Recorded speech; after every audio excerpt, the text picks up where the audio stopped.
This is Brian Smith, the Ugg founder, and you're listening to Awakened Nation with Brad Solis. A huge shift is taking place on planet Earth. People seem to be waking up. Tired of the way things used to be, they are creating something brand new and changing the world we live in. My name is Brad Solis, and I get to sit down with the next generation of idea makers, the disruptors, and the game changers. Everyday people, just like you and me, from all over, who are doing amazing things. Welcome to Awakened Nation. Brian, hey buddy, how you doing, man? Good, Brad. How are you doing? Hanging in. I'm excited to talk to you. And as you know, most of our audience, the women are the ones who are going to go crazy over this show, right? Well, I think the content is equally men and women, but you're right. Women are the real fans of Ugg, that's for sure. I saw Uggs in New York City, and we're talking 20 years ago, and I couldn't believe how people just go crazy over these boots. And we're going to talk about your journey today. Sure. I just love what you've done, man. You've done more than just create a brand. You've gotten inside people's heads, and that's what I like. Yes, it's a remarkable brand. It's the only brand that I know of where people will tell me the story of their first pair of Ugg boots, you know? How many other products do people own that they would never talk about like that? It's a really remarkable brand. Oh, no, not at all. But let me dig in. I'm gonna read your bio. Brian Smith has charted his own course to become one of the great entrepreneurial success stories of our time. In 1978, he imported 6 pairs of sheepskin boots from Australia with a dream to build a business where every American would eventually be wearing the product. And that is how one of the world's most recognizable brands began. And sales of Ugg products have exceeded $1 billion in each of the past 6 years.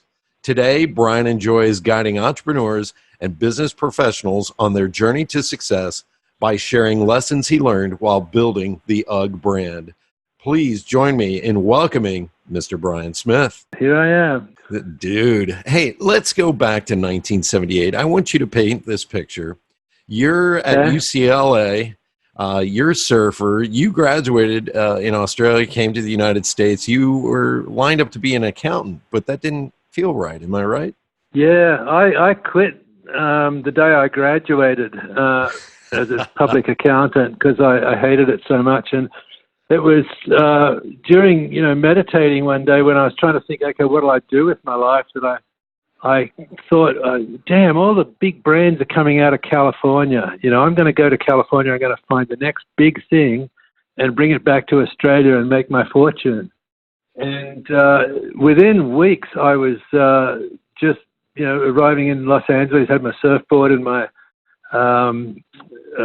suitcase, and ended up getting a little house at Malibu and went straight up to, surfing there.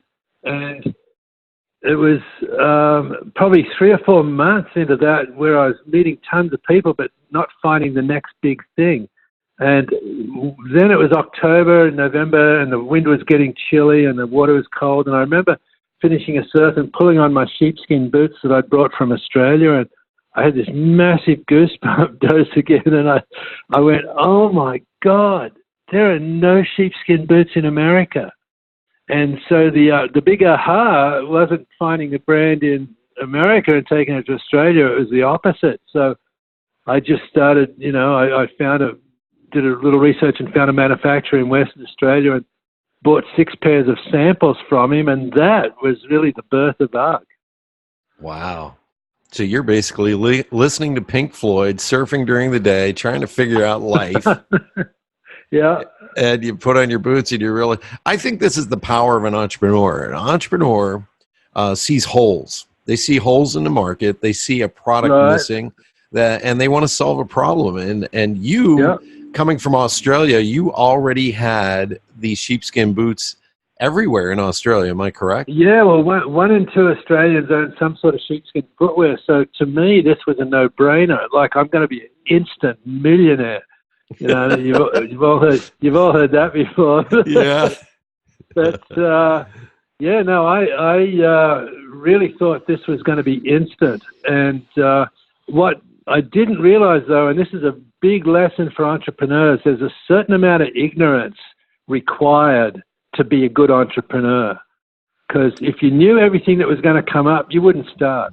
It's really that simple. So I was ignorant about how Americans didn't understand sheepskin like Australians do.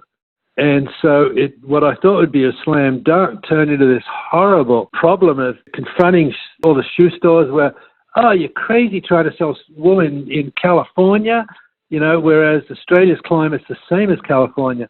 All the way through to, we have mud and slush back east, and that sheepskin's too delicate, it'll never work, And, Australians know that it's rugged and you can wear them when it's wet and it still retains warmth, and, you can wear them no matter what the temperature because they insulate and they breathe if it's too hot outside or inside. All these characteristics of sheepskin that Americans didn't know. So what I thought would be an instant, simple business turned out to be a 3 or 4 year period where I didn't have a clue what I was doing. I find this the most fascinating part of being an entrepreneur, and it is true. There's two things you're going to be overcoming. The first is a lot of people don't believe in you. And then the second thing is you got all this negative stuff to prove yourself. And I think it makes you a better salesperson. As soon as you hear an objection, you kind of get your sales pitch down. But the other thing is you really do have to be naive in the beginning because when I started one of my companies, I forgot there are 4,000 other companies competing with me in New York City. Right. And so you're like sitting there. So I'm listening to this and I'm just cracking up because this is the entrepreneurial journey, but it really made you sharper. And tell us when the first sale happened, what was that like? You must have been excited. I bought 6 pairs of samples from this factory in Western Australia and, got shut out by the shoe stores because they just didn't want to talk to me. But all my friends up at Malibu thought this was the best thing in the world. They loved Ugg boots and they were aware of them. And it finally, as an entrepreneur, you have to pivot. And I thought, well, how come they all like it? And then I thought, oh my God, all those surfers from California who went to Australia in the 60s and 70s, they all bought boots back for their buddies. So within the surf community, Ugg was pretty well known. So we switched gears and I started selling to all the surf shops. Right. And my first road trip was, oh my God, Uggs, they're fantastic. Yeah, you're going to make a fortune, Every surf shop I went to said that. So that inspired me to borrow, or actually get investment for 20 grand, which in today's terms is about 70,000. I bought 500 pairs in from Australia because it was going to be so big in the surf shops. And when they arrived, I, arranged them all and I put them in big duffel bags and went back out on the road to go sell them. And I went to the very same stores, and I go, okay, well, how many do you want? And they go, oh, Brian, well done, man. But we couldn't sell them in our store. We just sell surfboards and trunks and flip-flops and, but don't worry, the shoe stores are going to love you. and this happened all the way down the coast, And so it ended up, the total sales of Ugg for the first season was 28 pairs. Wow. Right? Out of 500. Like seven out of 500. It was nothing. It was hugely demoralizing. And it took 3 or 4 years before I finally got the secret. Do you want to know what that was? I'm sitting on the edge of my seat. Please let me know. Okay. It was a combination of two things. Well, each year I would advertise with these models posed on the rocks on one of the big popular beaches here. I'd run the ads and the sales the next year went to 5,000 and the next year to 10,000 and the next year to about 18,000. And I couldn't figure out what was going wrong, because I should have been selling way more than that. Mm-hmm. And 3 or 4 years of summer jobs, I was about to quit. But I had to get rid of the last product. So I was having a beer with one of my surf shop owners and talking about this advertising problem. And he called out to all these little 12, 13-year-old kids in the back room that left their surfboards in his shop. And he said, what do you guys think of Uggs? And every one of them just went, oh, those Uggs, man, they're so fake. Have you seen those ads? Those models can't surf. And I realized instantly that I'd been posing these fake images in Surfer magazine, and these little kids were seeing right through it. And it was almost embarrassing for me to realize how bad they were. So I ended up calling a buddy of mine who ran this Scholastic Surf Association in Orange County, and I said, Pete, do you have any young kids who are going to turn pro soon? I need some little, some credible kids. And he gave me two guys, Mike Parsons and Ted Robinson, and I just photographed them walking. We went surfing to Black's Beach in La Jolla and Trestles up in San Onofre. And when I ran those ads, these walks, these roads are iconic walks to the surf spots. And I figured that all these little kids who read Surfer magazine would be dying to walk on these roads with Mike Parsons and Ted, And so I ran those ads that next season, and the sales went to $200,000. Whoa. And that's when I realized the importance of capturing the emotion or the image of what it is you're selling in an ad. Now, all the previous ads I'd done, the focus was all about the boot. The boot was a major thing in the ad. When I ran these other ads with Mike and Ted, you could hardly see the boots. They were just, walking along the road, Right. And so it really drove home to me that you never advertise the product itself. You advertise the benefits or the feeling or the emotion that will draw people in. And I knew that every little kid reading Surfer magazine would just die to be walking along that road with Mike and Ted. So that was the big change in selling. And that worked. At the same time, there was this trade show I was at with, and a woman was like, I knew she had about 6 ski shops, and she was from back east, and she was going, no, they'll never work in my area. We have mud and slush. And finally, in real frustration, I said, look, just take your sock off and put this boot on. And it took forever for her to do it because she was so adamant that it wouldn't work. But when she finally put the boot on, she went, oh, my God, these are so comfortable. I could sell these as after ski boots. And she ordered like 60 or 70 pairs, which at the time was a humongous order for us, And then I realized, oh, my God, from now on, we never go out and try and sell Uggs to a buyer until they've taken their shoe and sock off and put it on their foot. And those two things, the advertising lesson and making sure people tried them on first, was the two biggest things that launched that's what really opened the floodgates to the sales. Wow. I hope everybody's taking notes because you just gave a master class in building a brand from scratch. You had a market that was a tiny niche market. You were selling wrongly to them, marketing wrongly to them, right. Figured it out quickly, adjusted, and then built into another market, skiing. And all of a sudden, you're beginning to understand this is a lifestyle brand. Uggs is definitely a lifestyle brand. So, and it always says loud and clear when somebody wears Uggs, we're outdoorsy, we're rugged, we're individuals who go off on these treks, whether surfing or on a mountain. And I love that. So let's continue. You're building this brand from your from the trunk of your car in the beginning, and now it's building into an actual company. Yeah, and it spread across the country slowly. So each year there'd be some new market would take off and would just give me more and more enthusiasm to keep going.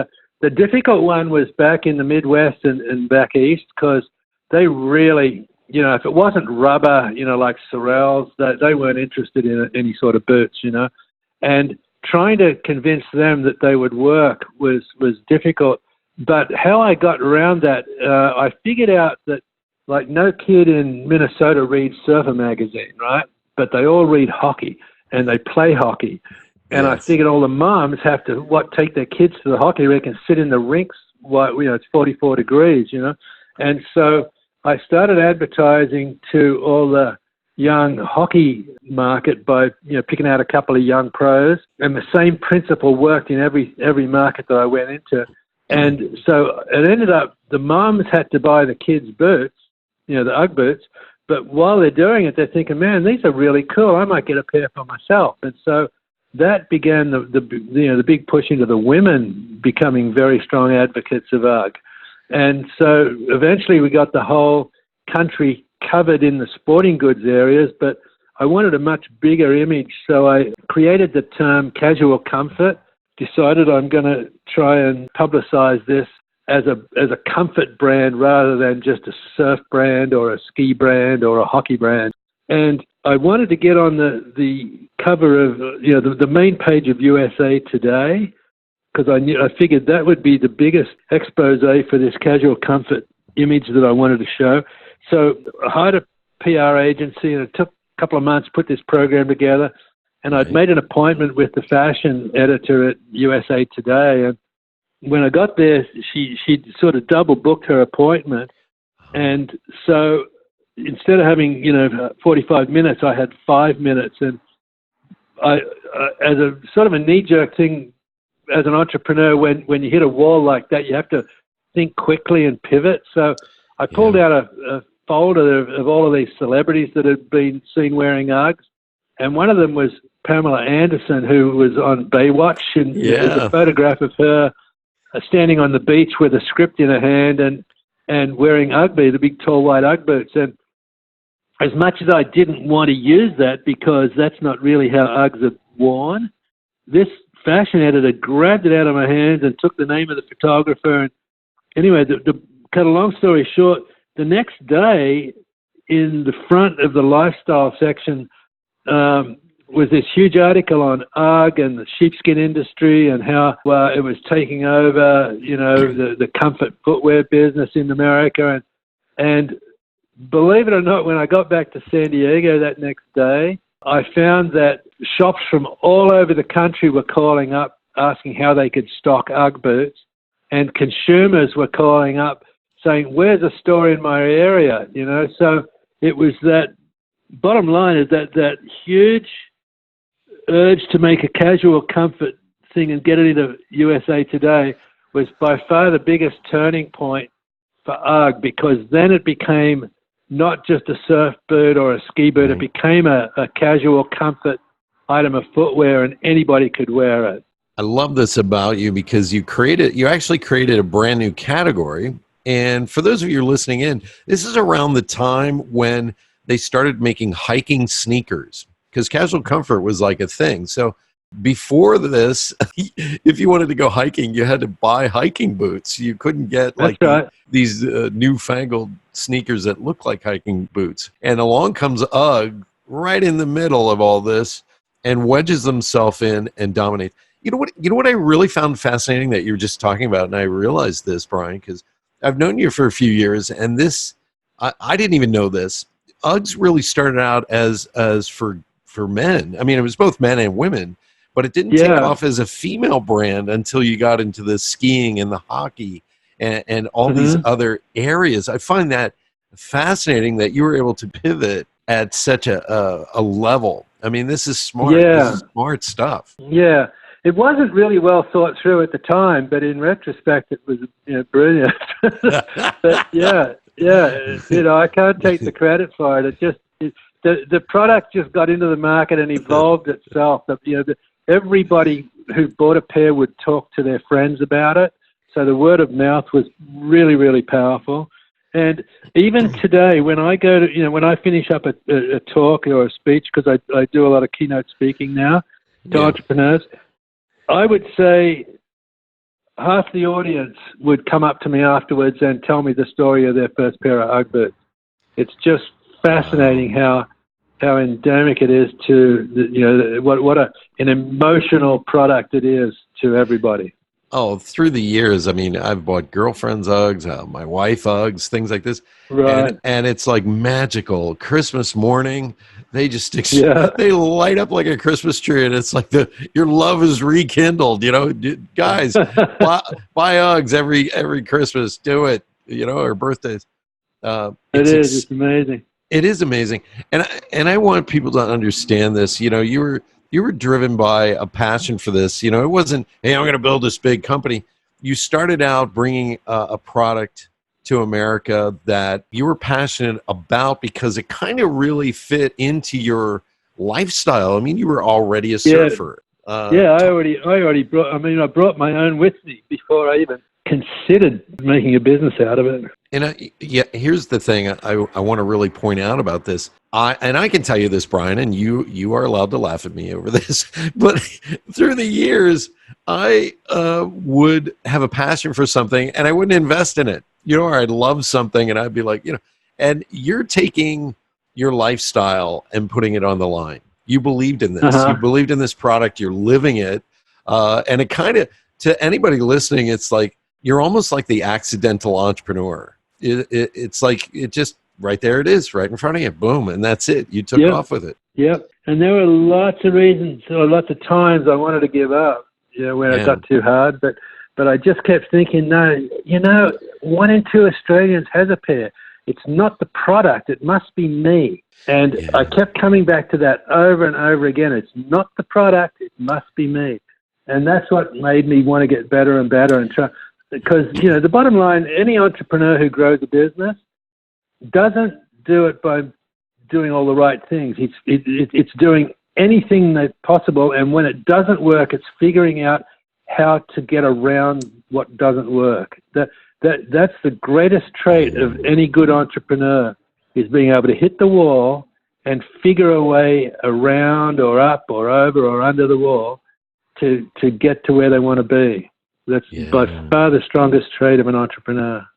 That's one of the most powerful things I've heard. I mean, it's like tinkering. It's tinkering for perfection, trying to get that there.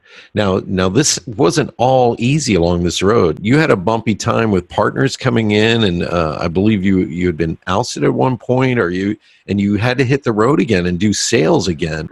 You want to talk about that? Okay, that was a bittersweet period. It was caused by the success of the business. After that 3 or 4 years, I did have to get a bigger investor in.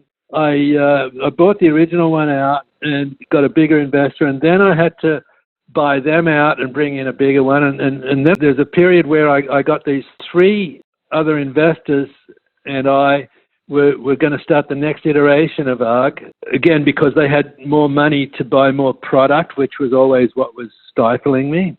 And we did a deal whereby we were all going to own the company 25% each. And as part of the deal, I was not going to be running the company from the internal side, but I was going to be out on the road selling. And at the time, I really enjoyed that because I'd come to love sales, which was unusual for an accountant. But the other part of the deal was that I didn't actually get my stock certificate issued for the 25% until I finished this little trademark lawsuit.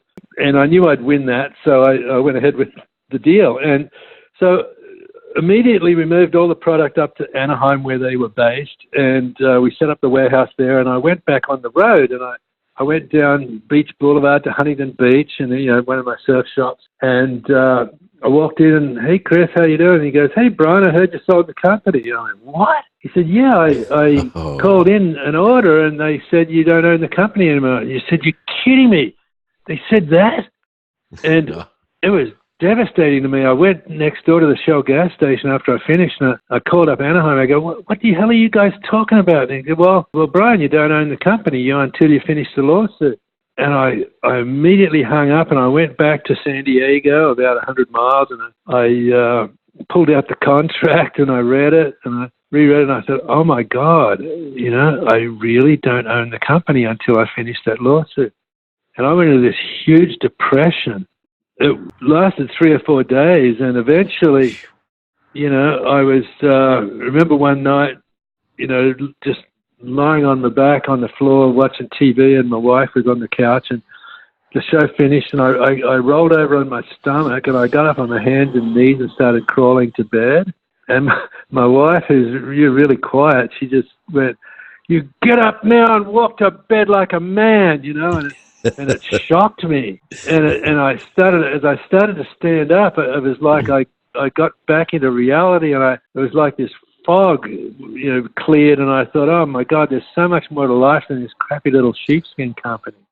And the next day I went up, back to Anaheim. I ate humble pie, and I said, look, I may never own the company, but I'm going to make sure I get a pair of boots on every single person in America.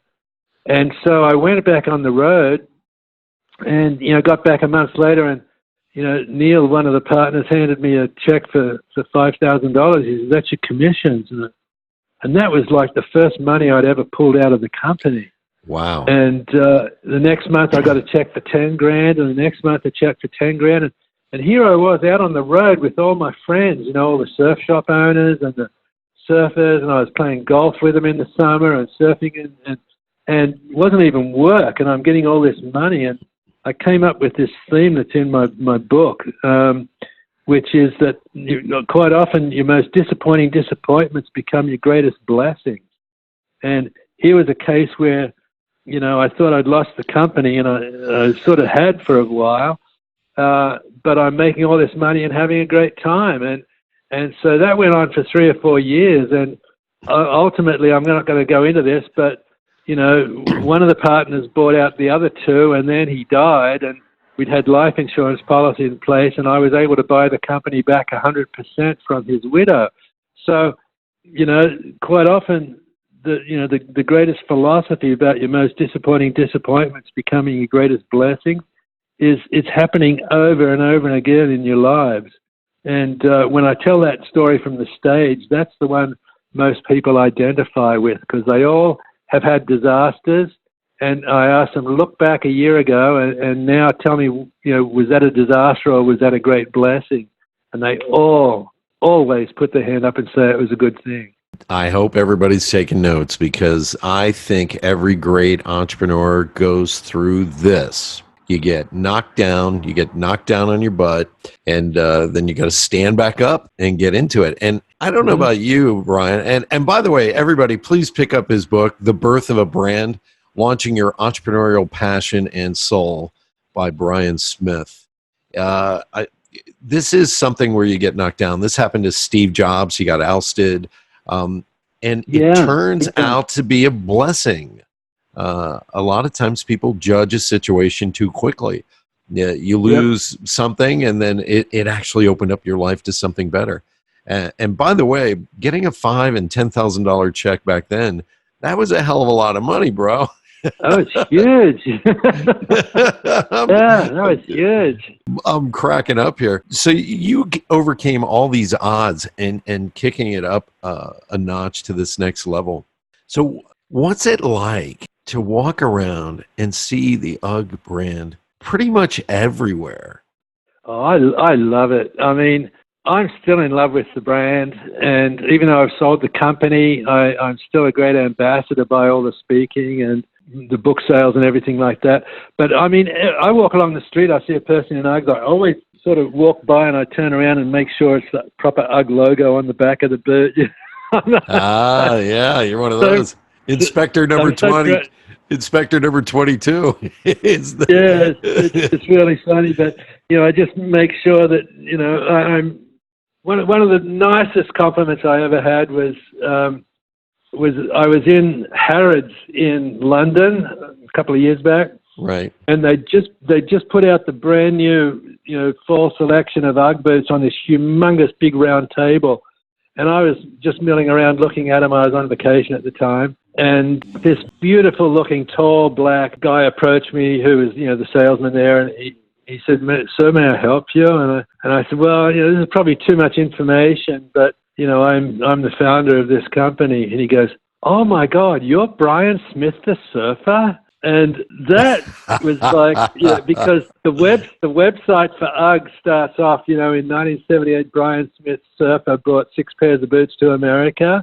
Yeah. And all the salespeople, knew the story of Ugg, and he just went, "Oh my God, you're Brian Smith, the surfer," and it was so cool that here I was on the other side of the world, and somebody selling Uggs would say that. So that's why I love the brand and I love who I am. That is incredible. I love that story. That's got to be a great rush.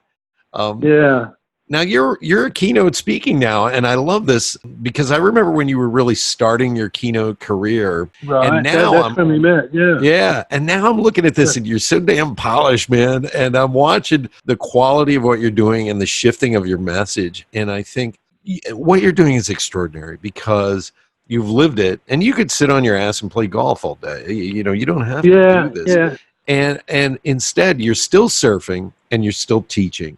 And this entrepreneurial journey, I'm in love with what you're doing and how you're doing it, because it's Thanks. just Yeah. you're not, you put on a suit because that's what we do on stage as keynote speakers, but you have not let go of this adventuresome spirit that you have, and you still surf today. Yeah, thanks for bringing that up. I still speak because of the response I get when I finish off the stage. So many people come up and tell me, "Oh my God, I was about to give up my business this week, and now I understand I'm in the infancy or the toddling stage, and because I go through all the stages of building a business. We should talk about that, to be quite honest. But that's where people hear my message and they come up and thank me for sort of saving their business, Yeah. Well, let's talk about that.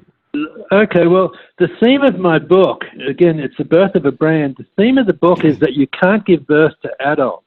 And every business, doesn't matter whether it's a sitcom on TV or a new religion or a sandwich shop or a manufacturing business, everything starts with someone conceiving the idea and then giving birth, right? So the birth of Ugg was me buying 6 pairs of samples in from Australia. And then every business or movement just goes into this infancy. It just lies there, and it lies there, and it lies there, and there's no amount of urging or feeding it or, shaking the cradle. An infant can't get up and go to college. It has to be an infant, right? Unfortunately, that's where most entrepreneurs give up. They've had the big aha, they've taken the first action, and they launch it out, and nothing happens, right? And that's when they figure, I'm a failure, I'm going to give up. But it's not the case, because you have to let it go through that infancy. Eventually it'll start toddling, and that's a really cool stage because people are buying the product and magazines are writing articles about you and everything. And that quickly goes into the youth, which is the best part of every business, because you've got consistent production, consistent sales, consistent administration, and everything works like clockwork. You can run a $20 million company in that youth phase. But if it's a really, really great product or service, it's going to hit the teenage years. And you remember when you wanted to be in every party in town as a teenager? Well, It's the same temptation. You want to be at every major trade show. You want to be in every mass retailer. And it's extremely dangerous because you can outstrip your cash flow so fast. So eventually you get through that teenage phase and you become mature. But those are the normal phases of every business. And so I like to be speaking to new entrepreneurs or people who are, in the 1 to 5 million range, because they've had the hard knocks, but they haven't figured it out quite yet. And they're the groups that I really love to speak to from the stage. And I get such a great feedback afterwards, is why I keep doing it. So it's sort of my give back to the entrepreneurial community. This is incredibly important, and bless you, man, for doing this, because there are so many people who give up at the wrong moment. It is about birthing this, and I always tell people, a lot of people start their business to create themselves another job, and they've got to push through that to figure out how to get that company running on its own as a company without them, and the sales going, build up. You're going to shift the way you do business at $1 million a year, and you're going to shift extraordinarily when you're doing $10 million a year. And big time, through that transition, you're not so stubborn like me, that you don't listen to the land and the ground, what's going on.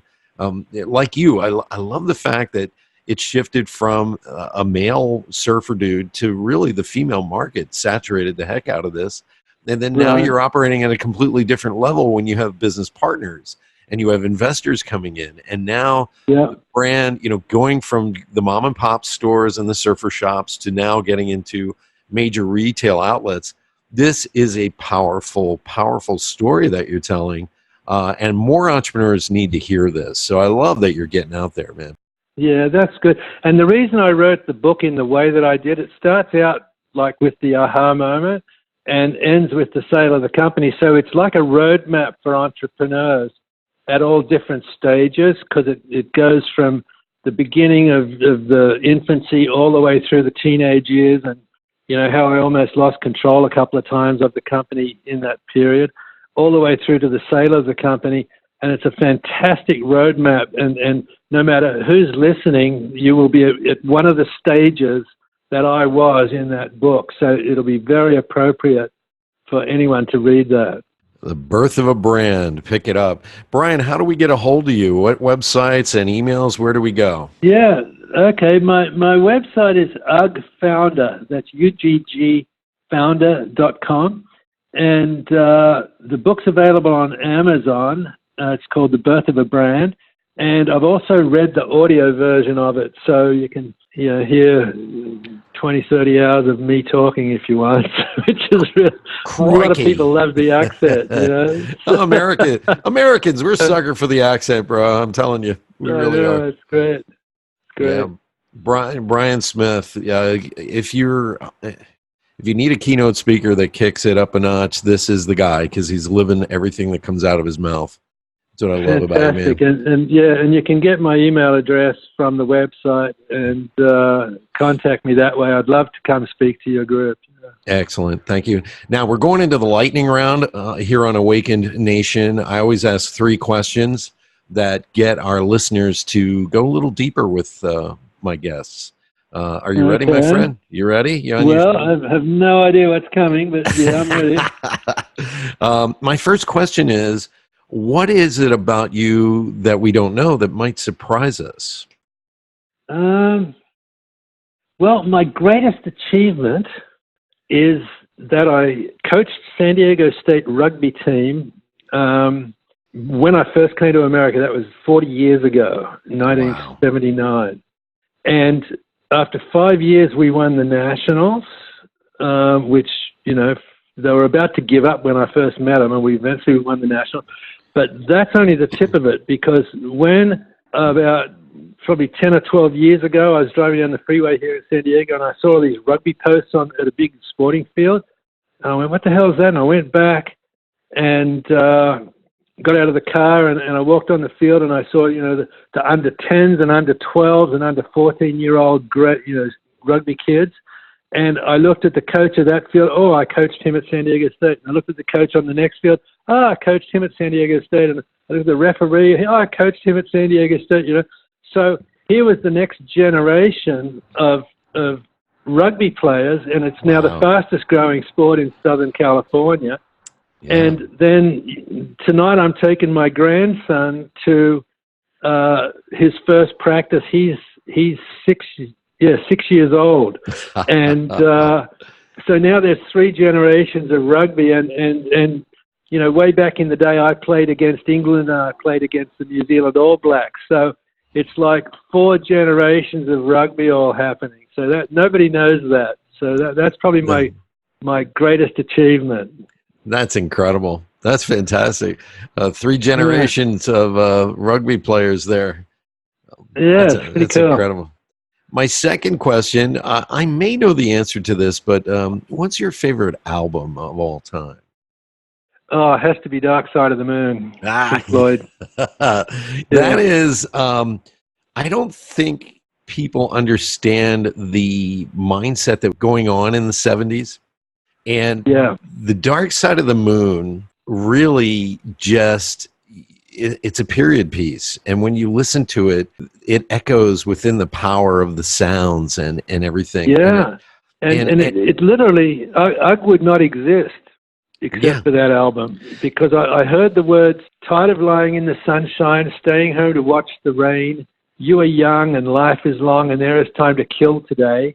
And I thought, oh my God, he's talking about me, because I just quit being an accountant and I didn't know what I was going to do. And then it went on, and then one day you find 10 years have got behind you. No one told you when to run. You missed the starting gun. Yeah. And as soon as I heard that, I went, oh my God.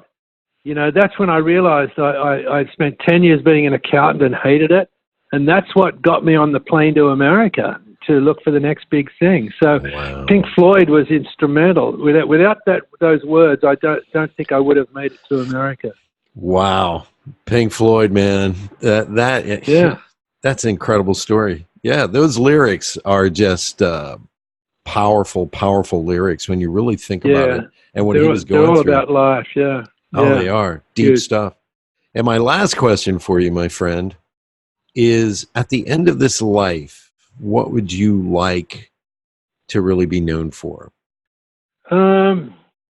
Just honesty and love, I guess. Just being a good person. Awesome. Nothing else really counts. It's not about Ugg, and it's about how many people love you when you leave. That's a testament to who you are, my friend. Ladies and gentlemen, Brian Smith, thank you so much for being on Awakened Nation. I hope everybody got a lot out of this because I know I did. Great stories, Brian. Thank you so much. Hey, thanks for having me, Brad. I really appreciate it, and good luck with your own business. Thank you, my friend. Take care, and tune in next week to another episode of Awakened Nation. Thank you so much for being a big part of the Awakened Nation movement. This is how you can help me and our extraordinary guests. If you guys enjoyed this episode, please share it out on Facebook, Twitter, and Instagram. And let's grow this movement by word of mouth. Our success will be because of you. Thank you, and see you next week.